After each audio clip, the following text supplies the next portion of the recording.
So innovations. What do you make of recent innovations that we have seen in scaling blockchain? So in Ethereum, we have seen rollups in Ethereum. Personally, I believe in that thesis. I think that you're going to see one major chain and potentially rollups. So that's like one modular school of thought, right?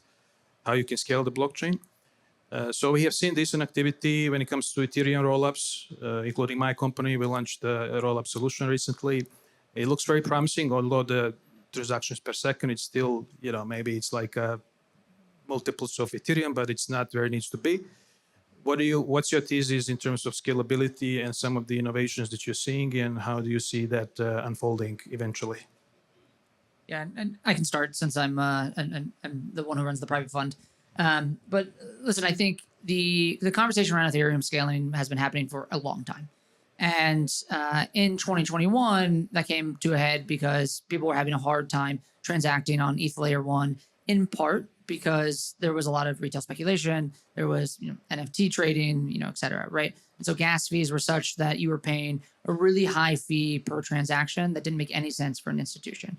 Right now, what we're seeing is that actually the vast majority of transactions are still happening on ETH Layer 1, even among the more complex applications. So, about 70% of DeFi trading today is still done on Uniswap. 60% of that is on Uniswap on ETH Layer 1, Arbitrum being the other, the Layer 2 that gets most of the rest of the volume.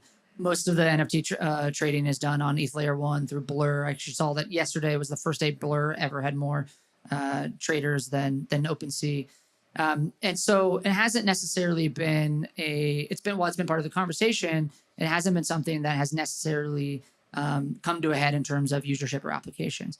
And what we've seen is all of the large institutions are doing something on chain. People don't know this, but I think it's Pitney Bowes who's doing like an absurd amount of transactions every day on Hedera. Nobody else has nothing else is happening on Hedera whatsoever. But they basically tailor-picked Hedera to say, hey, we're going to do our supply chain tracking on Hedera. We've seen the same thing happen with some of these private chains that we talked about earlier. And so the institutions of this have seen that like we can't be on ETH Layer 1, even though that's where a lot of the liquidity is, a lot of where the application volume is, et cetera. And so the point being is that like what is going to be the winning scaling solution is really still, kind of up for grabs because nobody is actually using any of them today in any real way, right? So we're an investor in Optimism, and we are kind of a firm believer in, their super chain thesis and how you connect on a layer 2 rollup and through their optimistic rollup across the different ecosystems.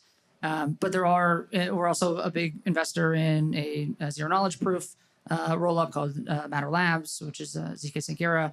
And so, we are trying to figure out where we think the best tech is across maybe some of the different theses. But which thesis is actually going to play out and which one is going to win is still very much up for grabs.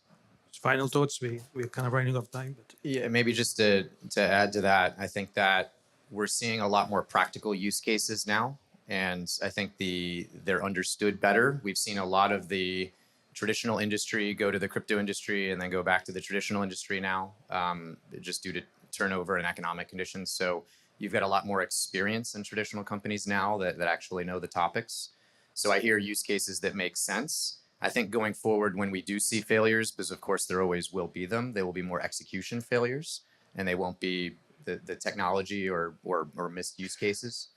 So I am looking forward to all of this going forward.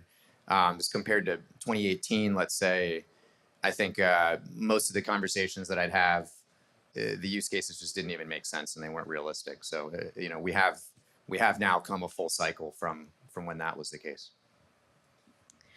Just based on our data, so we are investors in 10 venture funds. We actively track about 40 funds. Just based on the data, people are focused on tokenization of real world assets. That's where we're seeing people writing checks into, and then also what they're talking about. So that's what innovation I think is coming. For me, whatever the utility is of any particular chain, I think the most important thing that we need to figure out how to reconcile is what's going on between the requirements of AML and KYC versus things such as zero knowledge proof or being able to hide one's identity. We're not going to go very far until these things are reconciled or some kind of solution is kind of threaded through the needle on that one. So that's the big one for me.